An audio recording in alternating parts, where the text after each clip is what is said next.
Welcome to the Learning Project Network, where we learn through stories to make a change. The Learning Project Network, an organization dedicated to social justice issues. We are dedicated to learning about issues that impact children, families, and communities to help start conversations that lead to solutions. We believe that through storytelling and peer support, individuals can better understand how experiences lead to outcomes. Hello, everybody. It's Stephanie with another great podcast with the Learning Project, you guys. I want to thank you so much for coming back. We have a very special person with us, Michelle. Welcome so much. Thank you so much for being here. So you guys know I'm always on Facebook or some kind of social media group and looking through different content to see what can we bring to our podcast and really learn from one another. We basically highlight stories that help us solve problems and also help us to look at solutions in a different way. And so Michelle is a photographer. She's a doula. I mean, it is really awesome, everything that you do. And you had this magnificent picture that I was like, how did you put this together? And tell me about it. And so before we jump into your photography, tell us a little bit about yourself. And how did you get into this line of work? Well, I have always been in the medical field, and I used to be a nursing assistant at an Amish Birthing Center, where, 12 hours, I was on call 12 hours for the weekends, every weekend for 5 years. And they would just walk in, have baby, and, go home 6 hours later. It's like, amazing, just amazing. So I would do all the newborn screening and just working with the moms that way.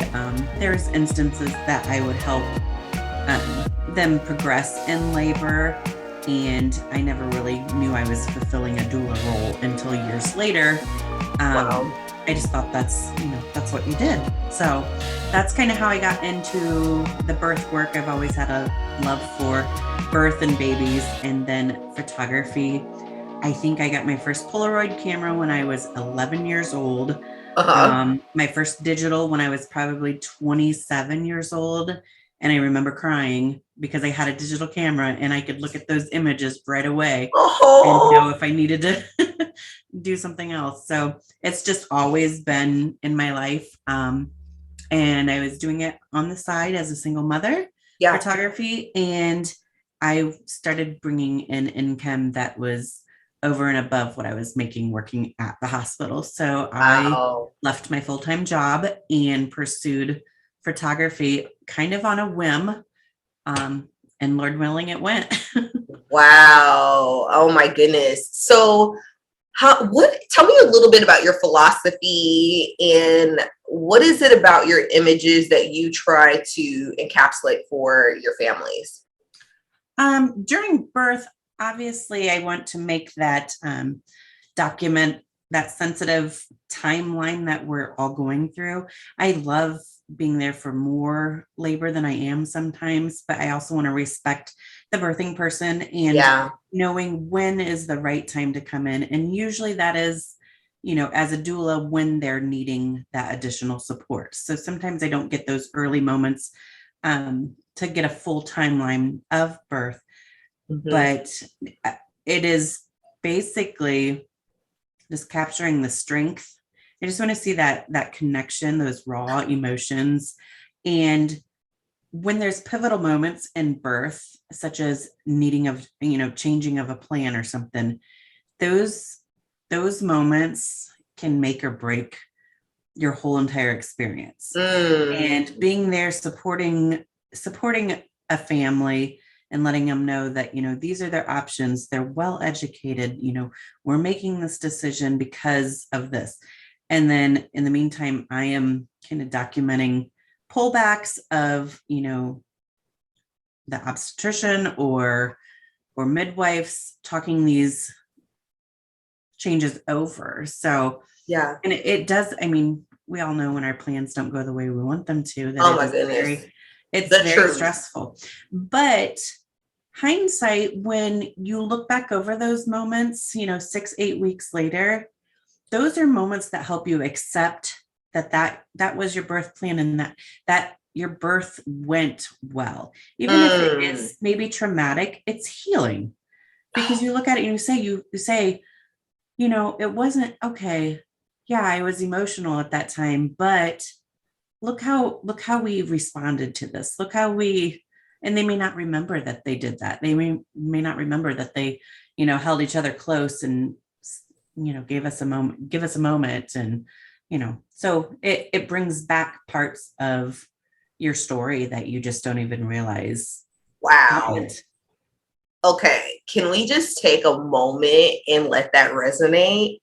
That really connects with me because there's so many parts of my journey during labor I don't remember. Yeah, exactly. I do not remember. Exactly. And I think a lot of women or birthing people who have that PTSD from giving birth, they're seeing all of the wrong. They're seeing all of the negative. They're seeing this person didn't do this. I didn't feel this. But when you have like these captures, these pictures that are capturing bits and pieces of your strength, oh my gosh, like that, I don't even know why that almost makes me want to cry, but it literally does, because you don't know how strong you are. You just know how negative you felt and like disappointed in yourself. And I was telling somebody I was so upset about me not being able to do a vaginal birth. And one of the reasons why was because one, I was always telling my baby, you're not coming out of mommy's tummy. You're going to stay in mommy's tummy. Do you hear me? I'm like, this was like a literal conversation I was having all the time because I just loved being pregnant and I loved having her near me. But I feel like that did some kind of reverse thing in my mind because like I couldn't relax the way I wanted to.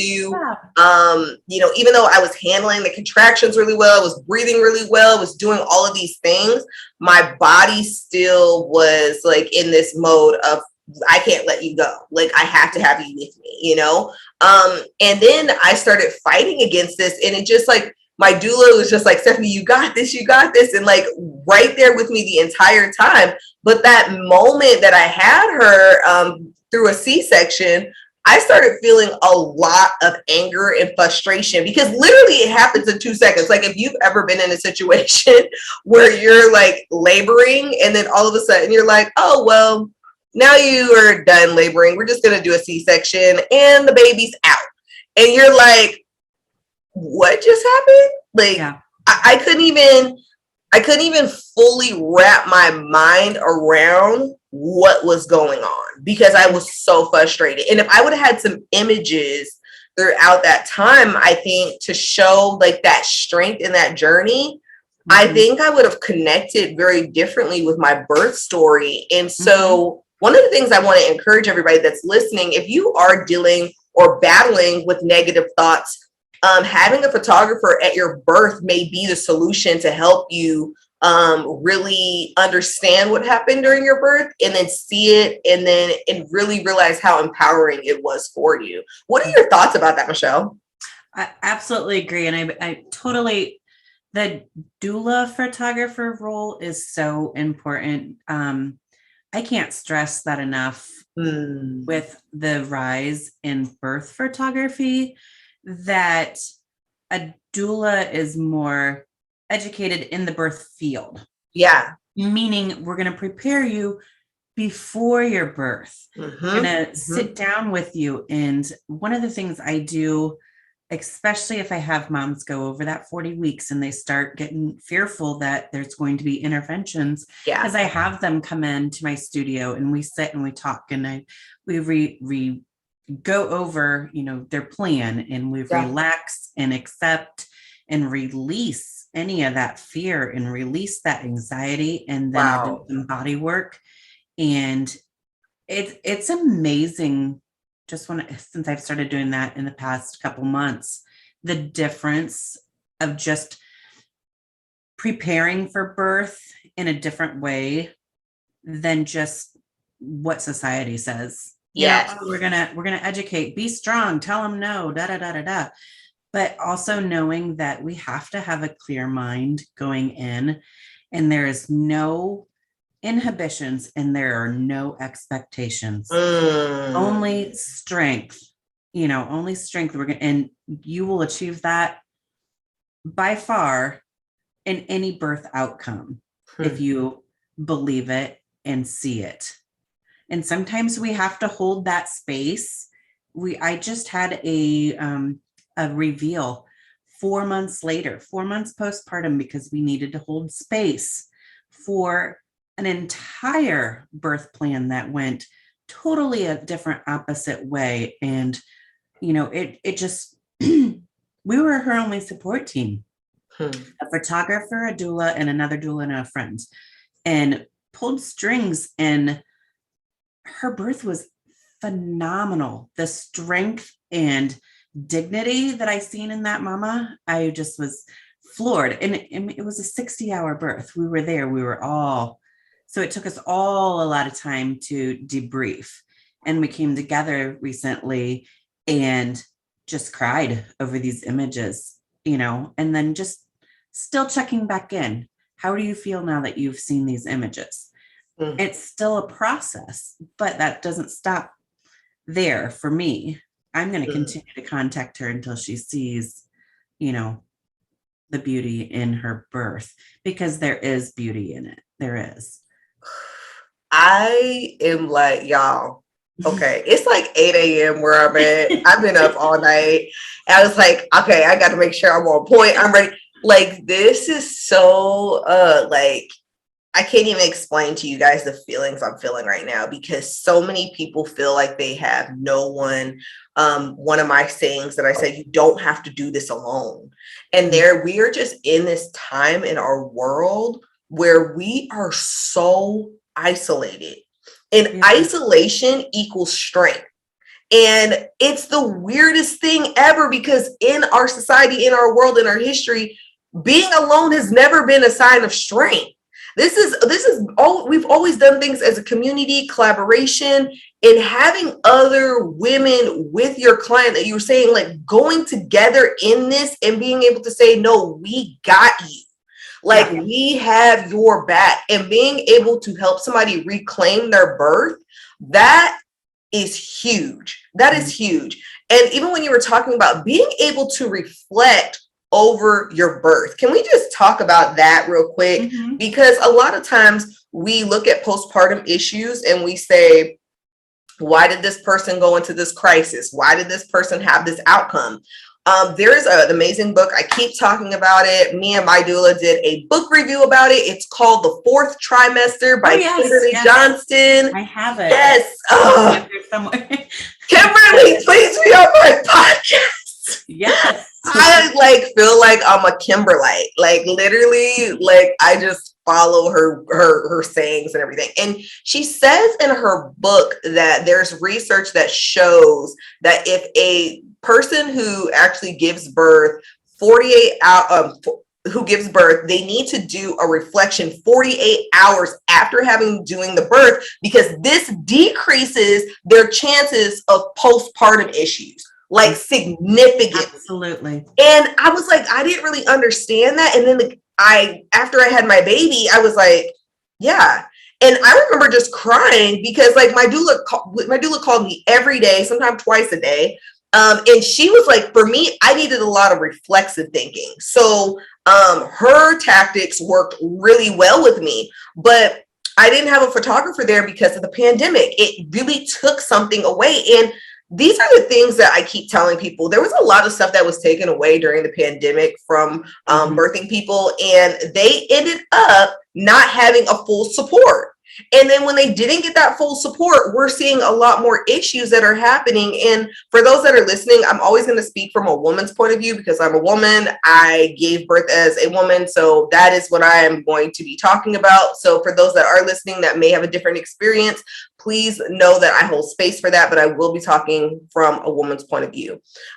So when people are taking those experiences away from people, this is damaging. This is so, it struck like a real hardcore for me because it took me over 7 years to have my daughter. I dealt with infertility and loss. And this was the moment and everything was taken away. They almost didn't even let my doula in. And so we've got to get back to the point where we value support and support in different ways. There's two things that you said that were kind of interesting. I know I asked one question, but I want to go back. You said something about body work. Can you explain what body work is for those that have never heard this? And can you tell us a little bit about a doula photographer for those that don't know what a doula photographer is? Sure.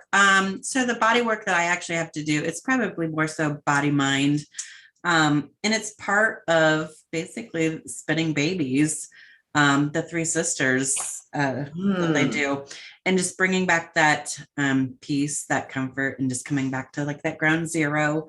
And I will do some acupressure points with some clary sage and grape oil and rub on the ankles and just get them in almost like a state, it's kind of like an extra massage type thing, but letting them know that touch is so significant when we are in labor. And it's another part of trusting each other and becoming closer, because birth is so intimate. And to allow this random lady photographer, of course I'm a woman. Yes, I've had a baby, but why am I going to trust that lady in here? And if I can bring her in a space and, put on the music and play the candles, play the candles. I knew exactly what you're saying. It is like playing candles. You're watching them flames and they're dancing and moving. Yes. And just releasing all that negative energy that you have, or that anxiety, just releasing all that and letting it just go. And then some other body work, I'll just do some side laying release and the jiggle. I'll sit and do a fascia release on both their hips and, let them know with my rebozo, these are some of the things that we can do while we're in labor again, and just let them physically feel that touch and physically feel that support. Because that just really, I think, readies our mind. And as labor is such a mind game. Sometimes that we need to prepare. And I have seen several moms within a 12 to 24 hour period release and just go into labor. So what you're saying is so true. I don't mean to cut you off, because literally that's where I was at. Like, even like now, I was telling somebody I've been having like back pain that's like insane. And I have been like going to my chiropractor, and I finally got some relief and stuff like that. But it, like, once I had that, I was like, this was triggered by my pregnancy. And like, now I'm in my head. Right. And so actually creating space for that, I think that is key, and that is extremely important. And I really value this conversation, because we talk a lot about the body, but what is happening with the mind? What kind of work do you need to do to get out of your mind? Is this something that you do like through Zoom too, that you can work with people through Zoom if they don't live in your area? I'm just thinking about some people that I know right away, and they're like, Stephanie, I need this. How do I connect with her? I haven't, and it hasn't been, like, I've done it before. I've just had moms come in, that are in prodromal labor, and I'm like, this has to be a position thing. Let's go ahead and see what we can do. And I'll have them, do the Miles circuit, and I'll work with them through that, and, talk about any fears and the anxiety, and just like, well, this is what it is. This is where you need to be to achieve this. And if we're working on 42 weeks and we do have to walk into that next safety zone for ourselves and our baby, this is how we can prepare for it. And I'll be there step by step and put you back in that headspace of, I've got this, I'm in control. And yes, this isn't how it wanted to go, but this is how it's going to go. And I accept it and release it, and then let it be. And it's just,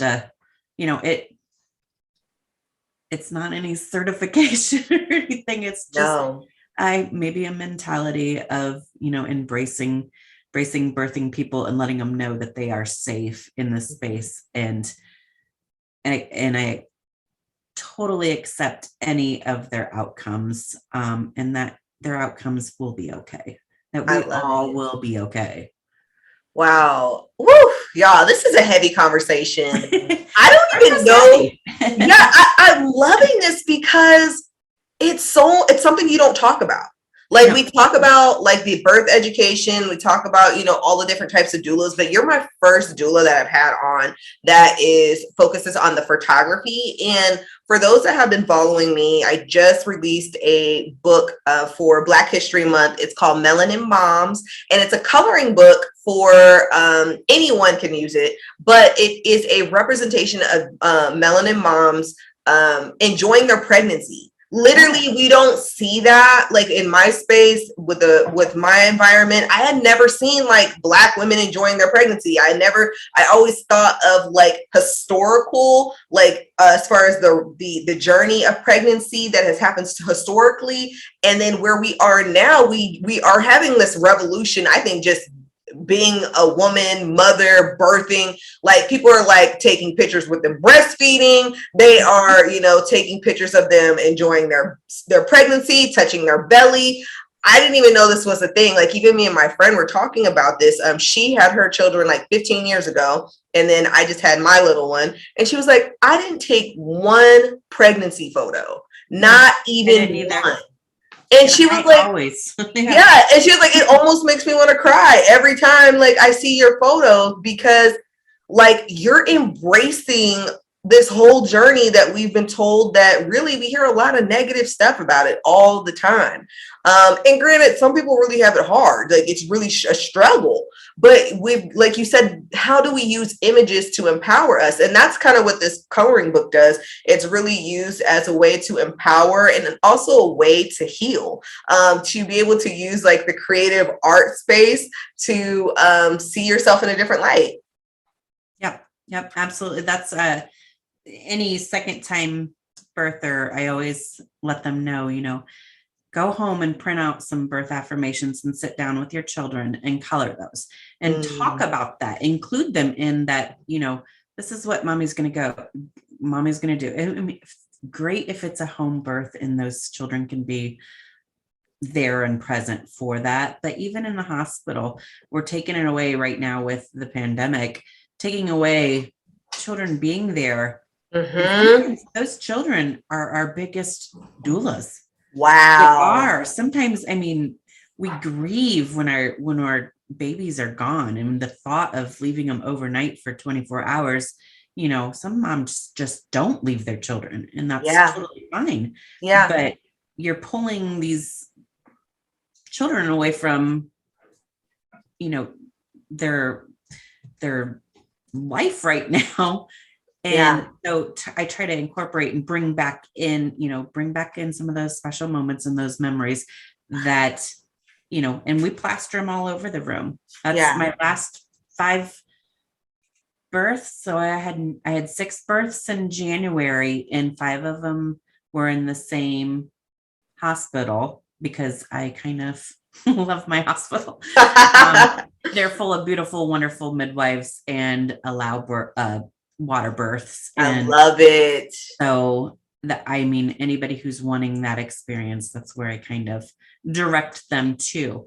But they just really allow, even the nurses are wonderful. They just allow a lot. I love it. Can I just say, I didn't even think about how this is actually impacting the next generation and understanding birth. Mm-hmm. Because a lot of them are not in those spaces anymore. And so this whole generation may not really understand what birth actually looks like, because kids have been a part of that. Wow. I didn't even think about that. Right. Didn't even think about that. Wow. Documenting home births is just so amazing. And let's talk about one of your favorite photos that you have taken. What is one of your favorite photos that you've taken over the years, and why? I I'm actually gonna, it's right behind me. Let's do it. Let's see it. Probably my first ever home birth that I documented. And I wasn't even a doula then, but I was just so enamored with the whole control, self-control, and just the power and the strength and the way that the midwives came in, and, they just took care of everything, and like little fairies cleaned it up and went over postpartum. And it was just like, it was done, and she was supported, and she was just, just raw power. It was just really amazing. But, and just to get up out of that birth pool and holding your daughter and just, we're all just a bunch of jello legs after birth, just to be able to, you not only just gave birth, but then you have the strength to get up out of that water and move to another location. And it's just, that's probably one of my favorite moments to ever capture, is any mom getting up out of a birth pool. Just that very first postpartum moments, your womb still has your placenta possibly, but sometimes not, and I don't know. It's just a pivotal moment in birth that I think just, I don't know, it just gets me every single time. Oh my gosh. So, or the pass off of baby to partner or a nurse, or, however they need to do, just that that's the first time that your baby has ever touched another human being. That's the first time that your baby is, it's all those firsts that you cannot recreate, you cannot repose, you cannot, it's not going to look the same if you have a second baby. It's just, that is that one and only moment, and it just needs to be frozen. And you can see so much power and determination and just the mood, that birth fog. It's just beautiful. I can't wait to see this picture. I don't know if we can. I would love, actually, yes. I don't know if you can see that. Yes, we can. Oh, wow. That is powerful. Yeah. Whoa. Dad is behind her, supporting her. And just that cord was so gorgeous, and baby was cheesy, and it was just I don't know. And that, I think that baby might be 7 years old. Wow. 6 or 7 years old. And that image has always just, like, when I seen it, I was like, oh. And I was looking at that image behind you like this whole time, and I'm like, that is so powerful. Like the way she just looks like, I just got this. I did this. And it's a beautiful thing. And I always remind people, all different types of birth are beautiful. But this is exactly the birth that I envision for myself. Just because, like, there's so many different types of hormones that are passed and all these different things. And I think too, when you're in a setting that is patient with you, it shows too. You know what I mean? Like in some hospitals, it's like, it's all about the scheduling and moving people out and getting them moved. And it's really difficult when you know that you've been almost like a victim of that, and I think that's the thing that's the hardest. And I've been interviewing some doulas in different areas, and they're like, this is why our state or our city doesn't do births in the hospital. We know that it's going to take a long time. We know that this is going to take a while. So, they don't do the births in the hospital, which I thought was, when you hear it, you're like, okay. Or in the beginning, when I first heard it, I was kind of like, okay, that's kind of weird. But when you actually think about, you're surrounded by people who are experts in birth, and they have everything that they need. And when you have an emergency, you go to the hospital. And so it's a change of mind. And I think like there's this revolution that's happening right now where people are that's starting to click for them and understanding what this really means. Yeah, exactly. So, Michelle, before we end our podcast, tell us one bit of advice you have for those that are either getting ready to have a baby, maybe they've had a baby, or maybe they're thinking about being a doula photographer. What resonates with you and what do you want our listeners and watchers to hear? Mainly just enjoy this time. There's so much information out there. There's so many advocates, and I suppose, information is always good, and I don't want to say take it with a grain of salt, but take it, explore it, accept it, and find what's best for you, because it is okay if you want to birth and have an epidural. It is okay if your body, you have to have a repeat C-section. It's okay if you want to have a VBAC. Explore all those options and make the best choice for you and be informed on those. And then have somebody by your side that's going to say in the moment, did you want to still proceed with, this? Do you want that cord to run white? And if provider's like, we do 30 seconds and that's all we're doing, they need to know that beforehand. Like how that's when you find a doula who is in your community, that doula is going to know the providers that will give you what you want and what you need. And it's best to not just go with the flow that way. So that was so good. That was so good. Michelle, where can people find you? If they were like, I want to follow you, I want to connect with you, I want to talk with you, like, where can they go? I'm on Instagram under on Michelle Dunn Photography and Birth Services, and then of course Facebook, and it's Michelle Dunn Photography. My married name is Dunn, but I've had Glenn forever, so we're just gonna stay with it. But I'm not too social media savvy, so I have the website. You can always Fort Wayne, Indiana birth photographers, or Google birth photographers near me, doulas near me. I have some networks that I belong with, so sometimes you can find just by doing a simple search. So, but yeah, just Michelle Dunn Photography. And no worries if you're driving, you don't have a pen, you need to be able to write this down. All the information will be down below. Michelle, thank you so much for coming by and sharing this insight with us. We are just so grateful for you taking this time out, you guys. I am so full by this conversation. And you guys, until next time, we are in here getting the best doulas and birth experts, educators, and people with lived experiences sharing their stories so that we can have a better understanding of what we need to do in our communities to birth children into a world that is loving them, embracing them, and where we see birth as a human right issue. I want to thank you again for joining me on this segment of Girl, Get a Doula. Until next time, see you later. Thank you, Michelle. Thank you.